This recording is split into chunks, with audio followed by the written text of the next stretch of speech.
Daniel 5, si vous voulez me suivre, je vais être dans la version seconde 21. Alors, j'y vais.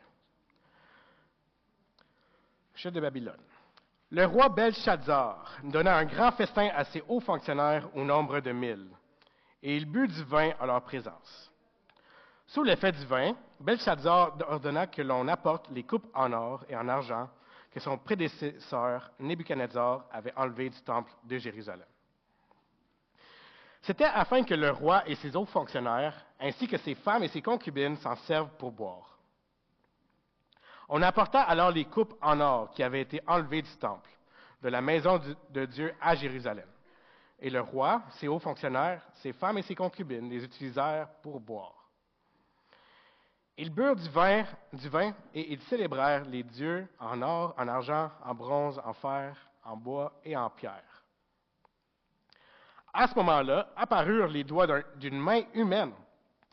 Et ils écrivirent devant le chandelier sur le plâtre du mur du palais royal. Le roi vit cette partie de main qui écrivait. Il changea alors de couleur, terrifié par ses pensées. Les jointures de ses anges se relâchèrent et ses genoux se heurtèrent l'un contre l'autre. Le roi cria avec force de faire venir les astrologues, les prêtres chaldéens et les devins.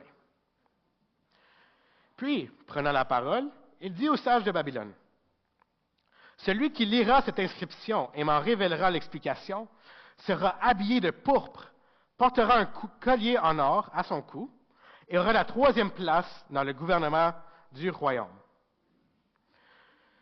Tous les sages du roi entrèrent, mais ils furent incapables de lire l'inscription et d'en faire connaître l'explication au roi. Le roi Belshazzar fut alors très effrayé et changea de couleur. Et ses hauts fonctionnaires furent consternés. Alertée par les paroles du roi et de ses hauts fonctionnaires, la reine entra dans la salle du festin et dit, « Roi, puisses-tu vivre toujours? Ne te laisse pas terrifier par tes pensées et ne change pas de couleur. Il y a en ton royaume un homme qui a en lui l'esprit des dieux saints. Déjà à l'époque de ton prédécesseur, on a trouvé chez lui des lumières, de l'intelligence et une sagesse semblable à la sagesse des dieux. Aussi, le roi Nebuchadnezzar l'a désigné chef suprême des magiciens, des astrologues, des prêtres chaldéens et des devins. C'est ce qu'a fait ton prédécesseur sur le trône. En effet, on a trouvé chez lui, chez Daniel, appelé Belshazzar par le roi, un esprit supérieur, de la connaissance et de l'intelligence, la faculté d'interpréter les rêves, d'expliquer les énigmes et de résoudre les questions difficiles. Que Daniel soit donc convoqué et il révélera l'explication. Alors Daniel fut conduit devant le roi. Le roi s'adressa à lui. « Es-tu Daniel, l'un des exilés de Juda, que mon prédécesseur sur le trône a fait venir de Juda? J'ai appris à ton sujet que tu as en toi l'esprit des dieux, et qu'on trouve chez toi des lumières, de l'intelligence et une sagesse extraordinaire. On vient d'amener devant moi les sages et les astrologues afin qu'ils lisent ces inscriptions et m'en fassent connaître l'explication. Mais ils n'ont pas été capables de révéler l'explication des mots. J'ai appris que tu peux donner des explications et résoudre des questions difficiles. Maintenant, si tu peux lire cette inscription et m'en faire connaître l'explication, tu seras habillé de pourpre. Tu porteras un collier en or à ton cou et tu auras la 3e place dans le gouvernement du royaume. » Alors Daniel répondit devant le roi, « Garde tes dons pour toi et accorde tes récompenses à un autre. Je lirai néanmoins l'inscription au roi et je lui en ferai connaître l'explication. Roi, le Dieu Très-Haut avait donné à ton prédécesseur Nebuchadnezzar la royauté, la grandeur, la gloire et la majesté. À cause de la grandeur qu'il lui avait donnée, tous les peuples, les nations, les hommes de toute langue tremblaient et avaient peur devant lui. Le roi faisait mourir ceux qu'il voulait, il laissait la vie à ceux qu'il voulait. Il donnait une position élevée à ceux qu'il voulait et abaissait ceux qu'il voulait. Cependant, lorsque son cœur s'est rempli d'orgueil et que son esprit s'est obstiné jusqu'à l'arrogance, il a été précipité de son trône royal et dépouillé de sa gloire. Il a été chassé du milieu des hommes. Son cœur est devenu semblable à celui des bêtes, et il a habité avec les ânes sauvages. On lui a donné de l'herbe à manger, comme au bœuf, et son corps a été trempé de la rosée du ciel, et ce jusqu'à qu'il reconnaisse que le Dieu Très-Haut domine sur toute royauté humaine et la donne à qui il le désire.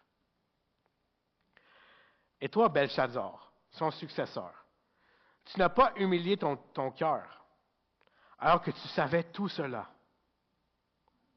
C'est contre le Seigneur du ciel que tu t'es dressé. Tu as fait apporter devant toi les coupes de son temple, et vous les avez utilisées pour boire du vin, toi et tes hauts fonctionnaires, ainsi que tes femmes et tes concubines. Tu as célébré les dieux en argent, en or, en bronze, en fer, en bois et en pierre, qui ne voient pas, qui n'entendent pas et qui ne savent rien. Et tu n'as pas donné gloire au Dieu qui tient dans sa main ton souffle et tous tes chemins. Et c'est pourquoi il a envoyé cette partie de main qui a tracé cette inscription. Voici l'inscription qui a été tracée. Comptez, comptez, pesez et divisez. Et voici l'explication de ces mots. Comptez, Dieu a fait les comptes de ton règne et y a mis fin. Pesez, tu as été pesé dans la balance et tu as été trouvé léger. Divisez, ton royaume sera divisé et donné aux Mèdes et aux Perses. Aussitôt, Belshazzar ordonna qu'on habille Daniel de pourpre, qu'on lui mette au cou un collier en or, et qu'on proclame qu'il aurait la 3e place dans le gouvernement du royaume. La même nuit, Belshazzar, le roi de Babylone, des Babyloniens, fut tué. Amen. Peter? Merci.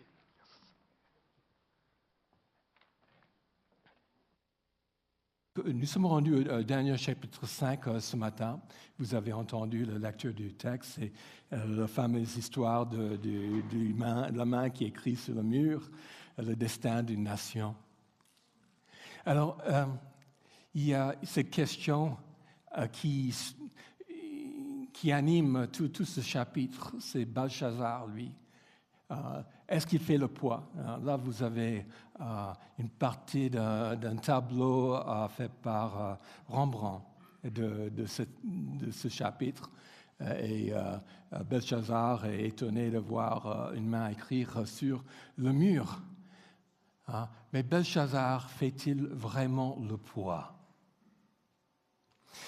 Premièrement, j'aimerais adresser cette question de Belshazzar. Est-ce qu'il était réellement un personnage historique? Peut-être vous allez vous demander pourquoi. Bien sûr, c'est dans la Bible, c'est historique, mais c'est une question posée, qui a été longtemps posée par même des érudits de la Bible, qui ils ont vu la succession des rois de Babylone. Et ils ont vu que, il y avait Nebuchadnezzar, un des autres, entre deux, il y avait un temps entre deux, et puis il y avait le roi Nabonide qui a pris le pouvoir, et Nabonide aurait été le dernier roi de Babylone, dans la lignée des rois de Babylone. Et alors, où se trouve Belshazzar? On ne le trouve pas dans les chroniques historiques de la période, donc on se dit, s'il y a un décalage entre ce qu'il dit la Bible et ce qu'on trouve dans les informations historiques à notre disposition, on va partir du principe que la Bible n'est pas vraie. Et pourquoi est-ce qu'on ne traite pas la Bible avec du sérieux au niveau historique? C'est que souvent, les chercheurs et tous disent, la Bible, c'est un livre de religion. C'est là pour avancer une certaine vision du monde où Dieu existe et fait son œuvre. Et donc, la Bible part avec a priori des idées qu'il veut avancer. C'est pas un livre qui cherche à dire la vérité, c'est un livre qui cherche à nous inculquer une foi. Donc, on ne peut pas faire confiance à un livre qui est aussi biaisé que ça. Et puis, que se passe-t-il? D'ailleurs, ce problème, on le trouve souvent, on remet en question, est-ce que Moïse est-ce que Israël était en Égypte? Est-ce que Moïse a vraiment existé? Est-ce que les Israélites ont passé des années dans le désert de Sinaï? Est-ce que même Jéricho a été conquis? On a fait des fouilles à Jéricho, on a semblé dire, mais non, évidemment, on ne voit aucune trace de la conquête de Josué, jamais brûlé au moment où la Bible aurait dit que la conquête s'est passée, mais ces derniers temps, voilà, on trouve quand même des preuves que Jéricho a été effectivement incendié à cette période-là, et même que les murs sont tombés vers l'intérieur. Bon, voilà, il y a quand même des choses qu'on trouve. Et ici, pour l'histoire de Belchazzar, on a trouvé que, vous voyez ce genre de tonneau là sur la droite, c'est un cylindre en clé, en argile cuite. Et puis, il y a des inscriptions en cuneiforme dessus et tout ça a été écrit par le roi Nabonide. Et puis, on a déterré ces cylindres à un moment donné. Et sur ces cylindres, Nabonide raconte comment, à un moment donné, il a passé la régence à son fils Belchazzar. Et en fait, Belchazzar est devenu co-régent avec son père. Ah, quelle surprise! La Bible parle d'un personnage vrai qui existait et puis que l'histoire a complètement oublié entre-temps. Et dans je ne sais pas si vous avez remarqué dans la lecture d'Andrés, mais Belchazzar fait cette promesse à Daniel: si tu résous l'énigme que je te donne, je te ferai de toi la troisième personne du royaume. Et pourquoi le troisième? Numéro 1, c'est papa. Après, je suis deuxième, et voilà, tu viens après. Donc, ça fait du sens. Donc, voilà. Je partage ceci parce que je voudrais que... Je pense que nous sommes nombreux à être confrontés par des personnes qui disent, mais voilà, la Bible dit ceci, mais l'histoire dit cela. Donc voilà, votre Bible, c'est une légende, ou la Bible raconte n'importe quoi. Et donc, on parle du principe que la Bible n'est pas un témoin fidèle. Et je pense qu'il nous incombe, personne de foi, de partir de l'autre point de départ. Partons du principe que quand la Bible donne des éléments historiques, que la Bible est un témoin fidèle des choses qui sont produites. Et ceci est important pour notre foi, parce que le salut que Dieu nous donne n'a pas été amené par Dieu par des jolies histoires, des légendes qui nous inculquent des vérités spirituelles. Le salut que Dieu nous donne n'est pas seulement une structure philosophique ou un raisonnement à transmettre. Le salut que Dieu nous a donné a été inscrit dans l'histoire. C'était expérimenté par des personnes qui ont vu l'œuvre de Dieu dans leur vie, dans les situations concrètes de leur vie. Et ça se reproduit au fil des siècles et des millénaires, jusqu'à aujourd'hui. Et lorsque la Bible parle de notre salut, ce n'est pas simplement une histoire qu'on se dit pour se convaincre, se donner une espérance. C'est que le salut que nous donne est quelque chose de concret et qui a des incidences sur notre vie. Et Dieu agit dans nos vies. Donc voilà, c'est un peu le pensée que je trouvais important de vous apporter à ce point. Donc, Belshazzar, lui, ce chapitre-ci, il fait la fête. Nous sommes rendus peut-être 20 années après le chapitre 4. Beaucoup de l'eau s'est passée dans la rivière, là, entre-temps, l'histoire a évolué. Belshazzar fait la fête cette nuit-là. Et pourquoi est-ce qu'on fait la fête? Alors là, je suis un peu dans les hypothèses, mais je ne pense pas très loin de ce que nous amène le texte. Moi, je pense qu'il fait la fête pour fidéliser les notables de son royaume. Souvent, c'est la raison pour laquelle des puissants, des présidents, etc., font des grandes manifestations là. C'est pour montrer le pouvoir, le gloire, et puis pour quand même chercher l'appui des gens. Belshazzar était une deuxième dans le royaume. Son papa n'était pas dans les parages. Il avait peut-être des personnes autour de lui qui se disaient Belshazzar, il était en position de faiblesse. Et on le sent dans le texte. Il est constamment préoccupé, ce Belshazzar, par sa position, par sa réputation. Et il veut avoir l'ascendance sur le monde autour de lui. Nebuchadnezzar, son père, ou son ascendant, il est loin dans l'histoire. Nebuchadnezzar, c'était le roi qui a amené Babylone à la gloire, l'a amené à la richesse. Aujourd'hui, Babylone se trouve en position très précaire. On apprend que les Mèdes et les Perses vont renverser le royaume cette nuit-même-là, parce que Babylone, à ce moment-là, se trouve assiégé par des armées ennemies. Et lui, il est chef de ce peuple de Babylone qui essaie de résister à l'ennemi envahisseur. Et il veut prouver aux notables qu'il tient quand même les reins du royaume. Et peut-être aussi faire la fête de cette façon-là, quelque chose d'extravagant, on sort toute la nourriture, on boit, c'est pour montrer qu'on n'a rien à craindre.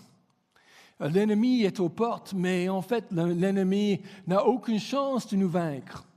Babylone, on a trouvé les restes, les vestiges. Il y avait un mur extrêmement large. Et à son sommet, les murs on pouvait avoir 3 chariots côte à côte en haut du muraille, tellement les murs étaient très, très larges. Donc, ils disaient, on ne craint rien. Là. Et puis, il y avait le fleuve Euphrate qui traversait la ville, qui apportait de l'eau. On pouvait cultiver aussi, on avait des animaux à l'intérieur. Donc, on disait, voilà, on est bien, fêtons la force de Babylone, on va résister. Et voilà. Peut-être aussi un peu d'ivresse pour chasser les soucis du moment. Mais on comprend, hein. D'ailleurs, les fêtes dans la Bible, c'est assez intéressant. Les fêtes données par les rois dans la Bible, qu'est-ce qu'on a? On a celle-ci, on a aussi la fête de roi Ahasuerus dans le livre d'Esther. Et ça finit avec le roi qui répudie sa femme.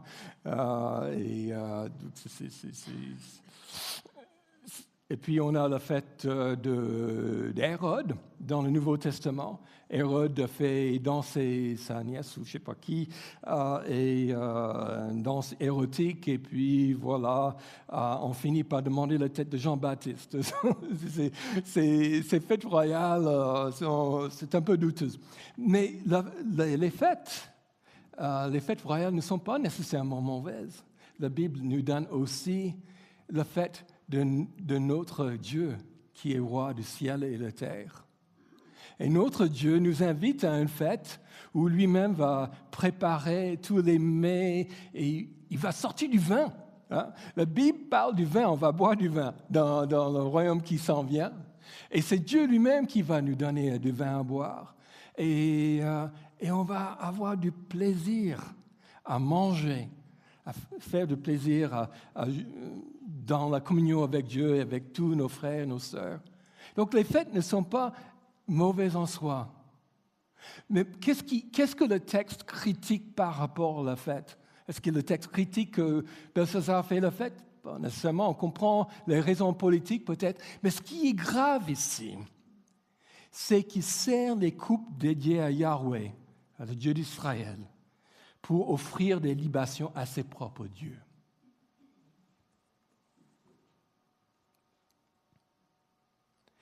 Les coupes du temple, on les trouve tout au début du livre de Daniel. Daniel chapitre 1, verset 2. Le Seigneur livra entre ses mains, donc entre les mains de Nebuchadnezzar, le texte continue, et puis il dit une partie des ustensiles de la maison de Dieu. Nebuchadnezzar emporta les ustensiles du pays, dans le pays de Shinar, dans le temple de son Dieu. Donc, les vestiges du temple, le dieu de Nebuchadnezzar, ici c'est Marduk. Marduk était le dieu suprême de Babylone. Le temple de Marduk, on a fait des fouilles là, et c'était une structure très vaste, énormément de pièces dans ce temple. Alors, que se faisait-il un roi lorsqu'il a fait la conquête de notre pays? Il ramène les ustensiles du temple de Dieu du pays conquis, il les met dans le temple de son Dieu. Qu'est-ce qu'il est en train de faire? Qu'est-ce qu'il est en train de dire là? Ouais, en fait, le temple de Marduk devient un genre de musée. Les gens entrent, les adorateurs de Marduk entrent dans le temple et on voit les ustensiles de Dieu Moloch. Et puis, voilà ce que notre Dieu a fait aux Ammonites. On arrive, et puis on va voir, voilà, ça c'est Israël. Oh oui, on a écrasé Juda, on les a bien battus, on est supérieur. Marduk, qu'est-ce qu'il est grand? Parce que voilà, les ustensiles de Dieu d'Israël sont là. Et l'idée, en fait, pour les anciens, le roi de Babylone ne remettait pas en cause l'existence du Dieu d'Israël. Il croyait que Yahweh existait, mais lorsque son armée a battu les armées d'Israël, il a pensé dans sa tête, Marduk est plus fort que le Dieu d'Israël. Donc je vais amener les choses consacrées au Dieu d'Israël, les mettre dans mon temple pour prouver que le Dieu d'Israël est soumis à mon Dieu Marduk. Mais il reconnaît que ces ustensiles sont toujours sacrés et qu'ils appartiennent à Yahweh. Donc ces ustensiles gardent ce caractère sacré. Alors que se passe-t-il? Comment est-ce que Dieu est en dialogue avec ce Nebuchadnezzar qui a fait la conquête? On a ça dans les chapitres 2, 3 et 4 de Daniel. Et on voit que par un rêve, par cette fournaise ardente où Dieu sort ses serviteurs vivants, on le voit par cette fois où Dieu humilie Nebuchadnezzar et fait en sorte qu'il mange, il devient fou, il mange l'herbe comme une bête, jusqu'à ce qu'il reconnaisse que le Dieu très haut, c'est le Dieu d'Israël et c'est lui qui est le grand Dieu. Vous voyez, Dieu corrige l'erreur de Nebuchadnezzar qui avait mis les ustensiles dans le temple de son Dieu Marduk et prouve que c'est lui le grand Dieu et c'est Marduk qui n'est que du vent. Donc on se pose la question, quelle mouche a piqué Belshazzar cette nuit-là pour boire dans les coupes dédiées à Yahweh? Verset 2 dit que c'était l'influence du vin. Il a commencé à boire un tout petit peu, et lorsqu'il a bu un peu, il a fait venir les coupes dédiées à Yahweh pour que tout le monde en boive dedans. pour faire des libations à ces dieux. Mais on peut se dire aussi que c'est un réflexe identitaire. Je m'explique. Là, le Babylone se trouve sous pression. Il y a des ennemis qui attaquent. Donc, lorsqu'on est sous pression, qu'est-ce qu'on fait? On va vers des choses sûres, des choses qu'on connaît. Et Babylone a une histoire qui est vieille de 1000 ans.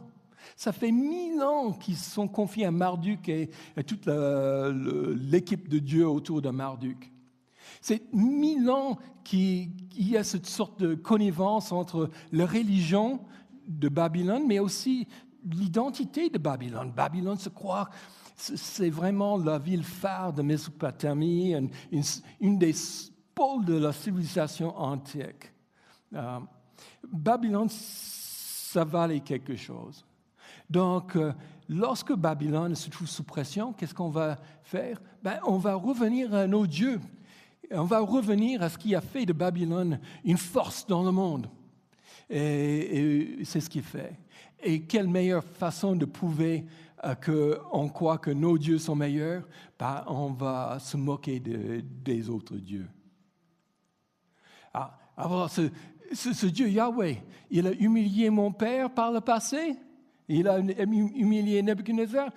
Je vais prouver qui nous sommes. Je vais prendre ces coupes dédiées à Yahweh et je vais m'en servir pour louer mes propres dieux. Et il fait des libations. Une libation, c'est un genre de sacrifice liquide versé à son Dieu, et puis ils boivent dedans aussi en l'honneur de leur Dieu. Alors, ici, on arrive vraiment au poids réel de la faute, le poids réel de Belchazzar. Et Daniel arrive sur scène, et une grande partie de ce texte est réservée à ces échanges entre Belchazzar et Daniel. Et on a une sorte d'évaluation de Daniel déjà, de ce roi. Nous avons... en fait, ça commence au verset 13. Verset 13, déjà, Daniel se trouve devant le roi Belchazzar. Et Belchazzar passe 3 versets à dire toutes les bonnes choses sur Daniel, tout ce qu'il a pu faire par le passé, et toutes ses attentes de comment Daniel va réussir le coup. Et puis, verset 17, Daniel répond. Alors la question c'est, qui montre du respect à qui? Parce que la réponse de Daniel, il est sec. Il dit pas, oh, vive le roi, que le roi ait du succès. Il sait que le roi n'aura pas de succès. Il dit seulement, je veux pas de tes cadeaux. C'est vraiment sec. Je vous encourage pas à dresser vos politiques de cette façon-là. Mais en fait, Daniel sait ce que vaut ce roi. Puis verset 18-19, on a une comparaison pas très flatteur avec le père de Nebuchadnezzar. Daniel va parler de Nebuchadnezzar. Il parle de comment Dieu a travaillé dans la vie de ce roi, le grand roi de Babylone. Et il m'a montré à quel point Nebuchadnezzar s'est humilié devant ce Dieu et comment le Dieu d'Israël a élevé Nebuchadnezzar.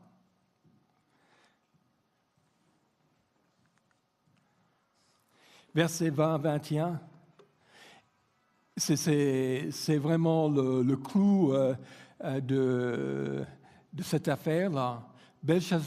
Daniel dit en fait, Belchazzar, toi, tu étais au courant de tout ce qui s'est passé avec ton père Nebuchadnezzar et aussi du fait que Nebuchadnezzar a loué le Dieu très haut. Et malgré cette connaissance, Belchazzar, tu as choisi de t'élever contre Dieu. Et c'est cinglant. Vraiment rien à dire. Donc, ça, c'est l'évaluation de Daniel. Mais Dieu aussi fait son évaluation de Belshazzar. Ici, vous avez à nouveau le tableau de Rembrandt. Et en haut à droite, j'ai mis l'araméen tel qu'il apparaît dans la Bible en hébreu. C'est ces trois mots de... non, je ne l'ai pas en tête en ce moment. C'est « mene, tekel personne ». Voilà. Donc, voilà, vous avez les trois mots. Et remarquez que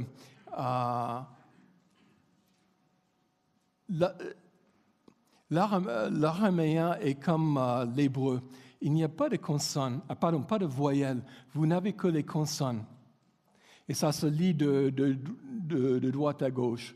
Donc, vous avez les mots qui sont là. Alors, il y a un énigme à déchiffrer, parce que les trois mots, en fait, se lisent assez facilement. Mene, en fait, c'est le mina. C'est un poids de 570 grammes. C'était utilisé pour peser de l'or ou de l'argent. C'était pour, en fait, c'est un poids, mais c'est pour donner la valeur c'était dans la comptabilité. Hein. Le mina, c'était cela. Le cycle, on trouve souvent le cycle dans l'Ancien Testament. Le cycle ne pesait que 34 grammes. Donc, je crois qu'il y a une différence de 60. Vous avez 60 cycles fait une mina. Et puis, personne veut dire diviser ou la moitié. Donc, 17 grammes, la moitié d'un cycle. Donc, vous lisez ces mots-là lorsque Belshazzar regardait son mur et pouvait lire ce texte-là. Et ce n'était pas difficile à comprendre. Mais c'est une facture de transaction. C'est un peu bizarre. On voit que les valeurs sont descendantes. Hein?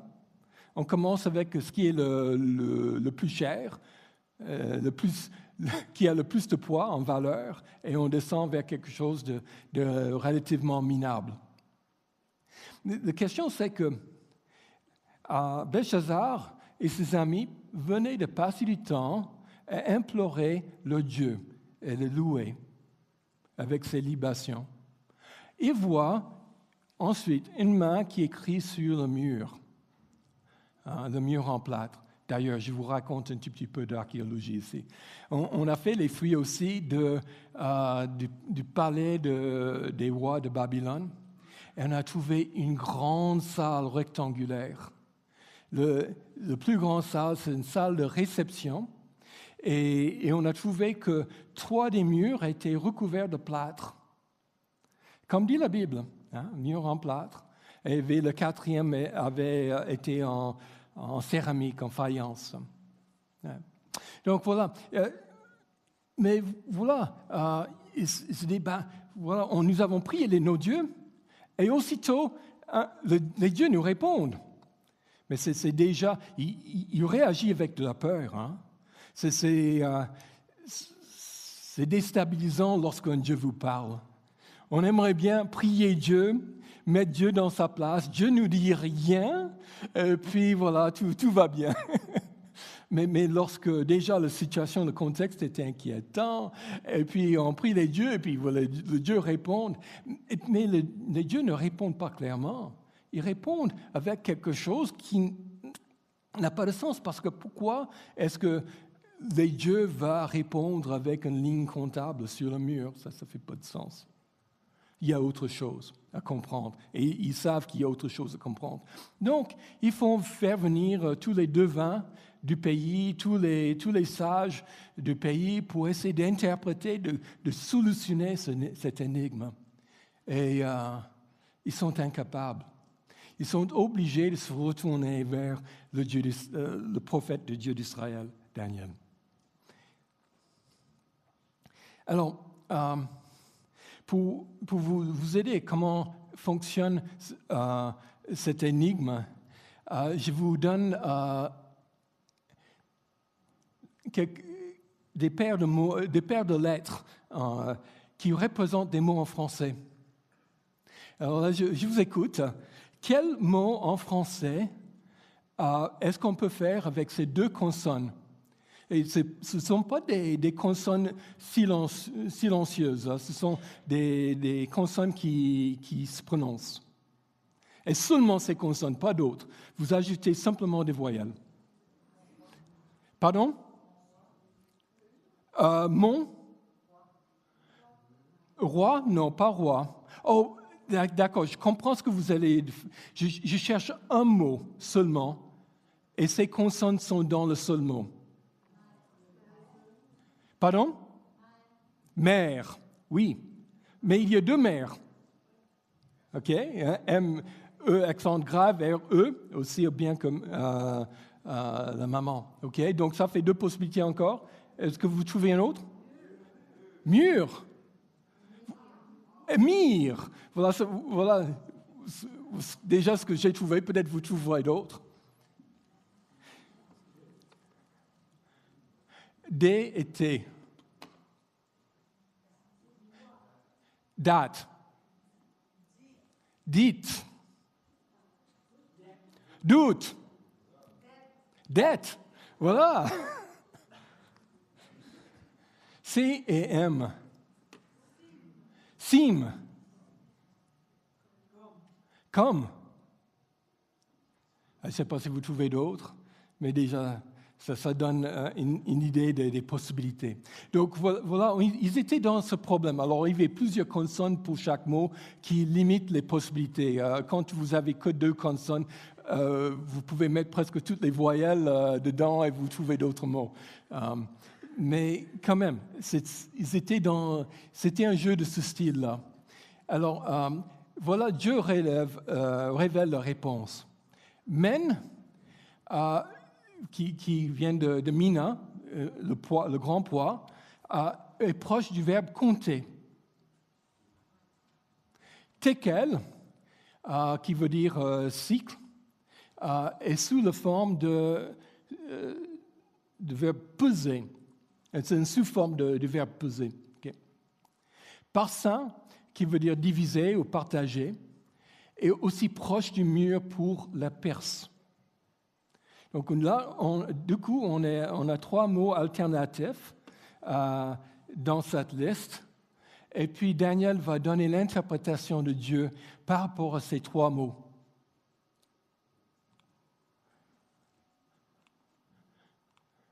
Compter, Dieu a fait les comptes de ton règne et il met fin.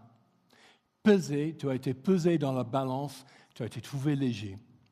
Divisé, ton royaume sera divisé et donné aux pères et aux mères. Et la même nuit, Belshazzar, roi des Babyloniens, fut tué. Selon Hérodote, un historien grec, les Perses et les Mèdes ont fait un barrage dans la rivière Euphrate qui a dévié le cours du fleuve. Et du coup, le lit de la rivière était à sec. Et les troupes envahisseurs ont pu passer sous la porte d'eau pour entrer dans la ville. Et ils n'avaient même pas à raser la ville. Ils l'ont pris comme ça. Et Belshazzar fut tué. Et alors, moi,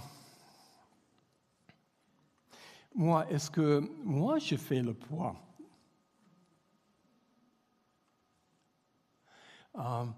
Je pense que c'est une question valable à se poser. Parce que, dans ce sens, la vie, c'est quoi? La vie, c'est une épreuve. La vie, c'est une occasion de faire le bilan du cœur de quelqu'un. Et je pense à ma réussite, plutôt mon manque de réussite dans une journée. Combien de fois je me trouve dans une logique préoccupé par mon confort ou par mon besoin d'accomplir quelque chose et je suis dans l'oubli de l'autre ou surtout l'oubli de Dieu. Et on essaie de faire de son mieux en tant qu'être humain, hein, n'est-ce pas? Mais on est toujours ramené vers le bas par des choses dans nos cœurs. C'est vrai que je pense que c'est une réalité partagée par tout être humain. Christ était le seul à recevoir vraiment cette évaluation entièrement positive de la part de Dieu. Dieu qui dit sur Jésus à un moment donné, « Voici mon Fils bien-aimé qui fait tout mon plaisir. » Alors, Nebuchadnezzar, revenons à notre Daniel chapitre 5, excuse-moi, et je regardons comment Daniel parle de Nebuchadnezzar. Daniel, lorsqu'il parle du père de Belshazzar, il le louange quelque part. Déjà, Nebuchadnezzar, pour les Babyloniens, c'était quelqu'un, mais pour Daniel aussi, Daniel a apprécié Nebuchadnezzar, pas pour ses conquêtes, pas pour toute sa richesse, ni pour tout son pouvoir, mais il reconnaît là que Nebuchadnezzar a su s'humilier devant Dieu. Et parce que Nebuchadnezzar a su s'humilier devant Dieu, pour Daniel, Nebuchadnezzar, c'est quelqu'un qui a du poids, quelqu'un d'intéressant. Dans le chapitre précédent, Daniel chapitre 4, verset 32, c'est Nebuchadnezzar lui-même qui parle, lorsqu'il écrit d'ailleurs tout son royaume. Il dit, les habitants de la terre, il parle de nous tous, hein, les habitants de la terre, tous autant qu'ils sont, n'ont pas plus de poids que le vide, hein, et devant Dieu. Mais c'est justement cette auto-évaluation qui se fait de lui-même, cette humiliation qu'il fait de lui-même, qui fait que Nebuchadnezzar finit par avoir du poids aux yeux de Dieu. Et dans le Nouveau Testament, nous trouvons quelque chose de similaire dans la bouche de Pierre qui dit « Humiliez-vous donc sous la main puissante de Dieu, afin qu'il vous élève au moment voulu. Dieu vous donne du poids et de la valeur. » Et c'est vraiment la solution pour nous-mêmes aussi. Dieu nous appelle. Ce n'est pas pour dire que tout ce qu'on fait est du mauvais, mais c'est qu'on n'arrive pas vraiment à satisfaire Dieu de nous-mêmes. Humilions-nous, pas pour dire je suis le pire être humain du monde entier. Ce n'est pas ça l'humiliation dont je parle. Mais l'humiliation dont je parle, c'est simplement de reconnaître la vérité de moi de face. Hein? Oui, j'ai fait mes meilleurs efforts. Oui, je fais de bonnes choses, mais le compte est manquant en bout de compte. Et je dois l'avouer devant mon Dieu. Et c'est dans cette démarche-là que Dieu me relève et me met sur mes pieds. Mais si moi, je refuse de faire cette démarche, si je me cramponne sur mes forces, et je m'insiste, dire, voilà, Dieu, je suis bon comme je suis, je m'en sors, tu n'as que me bénir. Dieu, tu n'as pas le droit de faire ceci ou cela parce que je suis une bonne personne. Je me lève contre lui.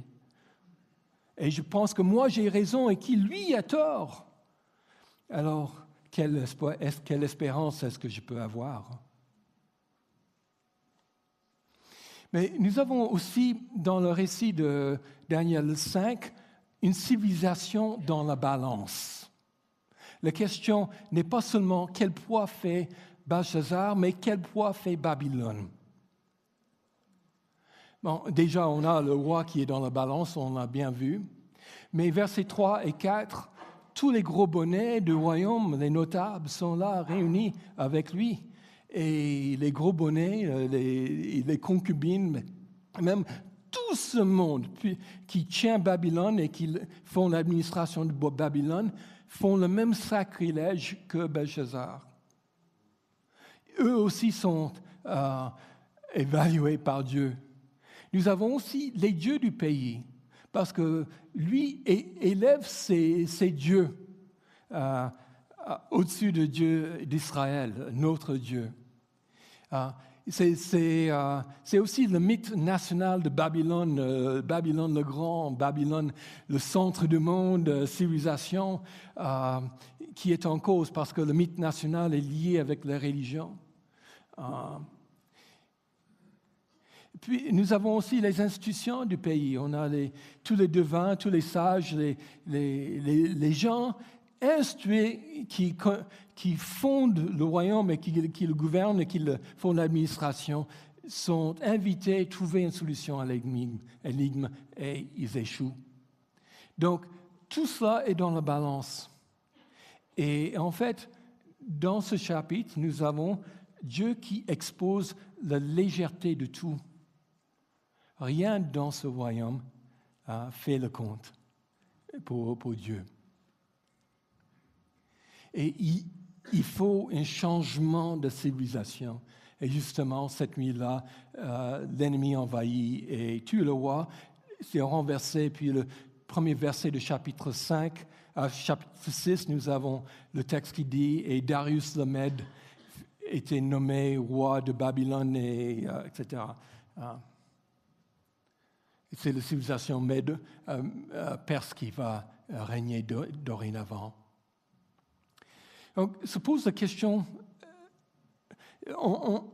j'insiste sur le fait que ce ne soit pas seulement une question personnelle.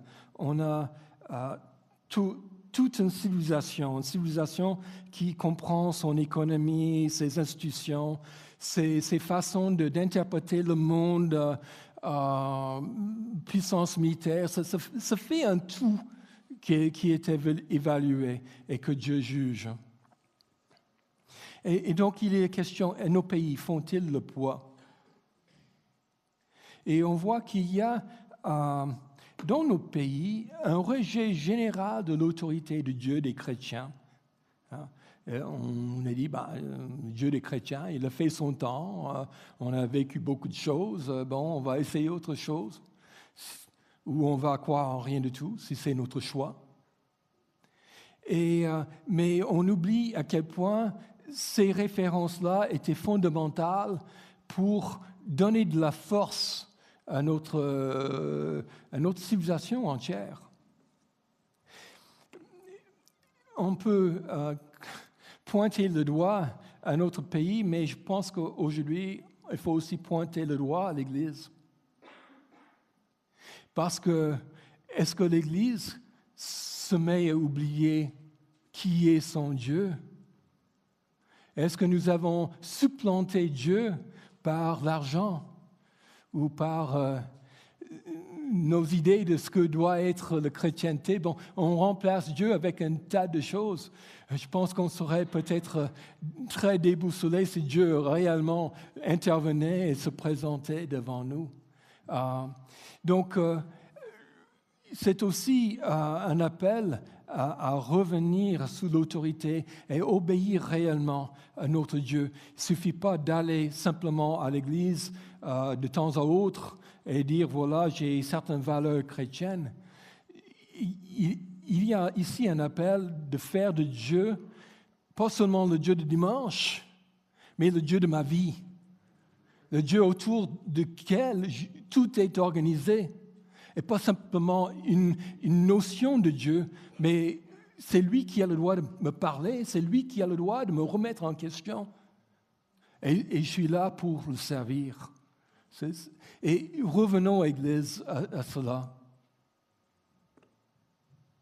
Et si l'Église, dans son ensemble, nous revenions à cela, je pense qu'on aurait beaucoup plus de légitimité lorsqu'on parle à nos pays. Donc Dieu n'est-il pas en train de nous peser tous, le pays, les chrétiens, tout le monde? Et peut-être qu'il prouve notre légèreté. je fais c'est une interprétation d'histoire récente, ça vaut ce que ça vaut, mais il y avait les deux tours qui faisaient la fierté de la place et Dieu permet qu'ils soient frappés par des terroristes.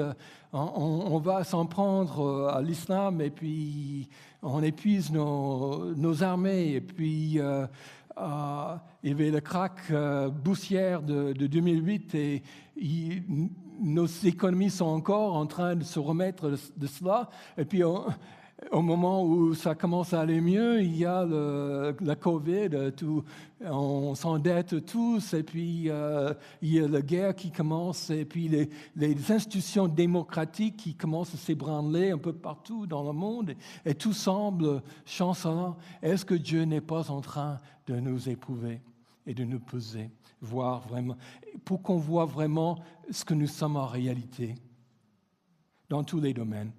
Alors, c'est académique, militaire, économique, éthique, familial. Bon.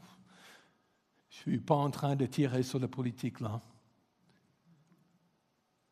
Et je pense que c'est un appel à la repentance. Hein? Dieu ne veut... Écartons de nous cette image d'un Dieu qui prend du plaisir à faire souffrir les gens. C'est pas ça. Mais parfois, il faut nous secouer un bon coup parce qu'on est tellement dans nos comportements, dans nos mentalités là. Mais je pense que il nous secoue, mais il ne nous a pas encore mis à terre. Babylone sera vraiment, le régime de Babylone sera renversé. On n'est pas encore là. On est dans les difficultés avant. Est-ce qu'on sera renversé demain? Je n'en sais rien, peut-être qu'on a. Yeah. Vraiment, Dieu sait ce qu'il fait. Je ne suis pas prophète. Mais ce que je peux vous dire, c'est aujourd'hui, nous avons un appel à la repentance. On peut changer de cap. Repentance, ce n'est pas se mettre à genoux et se lamenter. Repentir, c'est vraiment changer de direction. J'accepte de changer de mentalité et je mets Dieu désormais à la première place. Il ne veut qu'aucun périsse. Alors, donc je vous invite à prier avec moi juste un instant.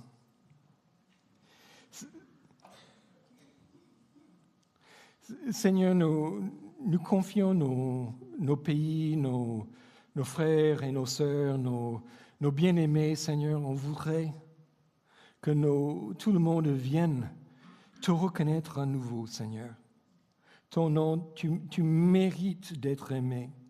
Seigneur, c'est désolant lorsque on tourne volontairement le dos à tout ce que tu représentes.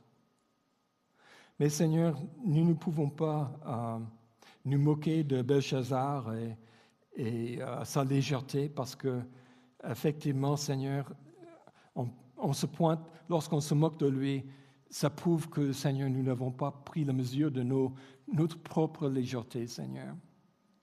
Il n'y a personne, Seigneur, qui peut se présenter devant toi avec ses propres mérites, avec ses propres forces. Seigneur, on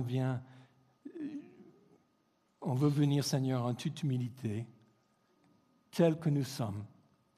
Tu nous as posés, tu sais ce que nous valons. Mais Seigneur, nous savons que lorsqu'on s'humilie devant toi, c'est toi qui nous donnes ta valeur.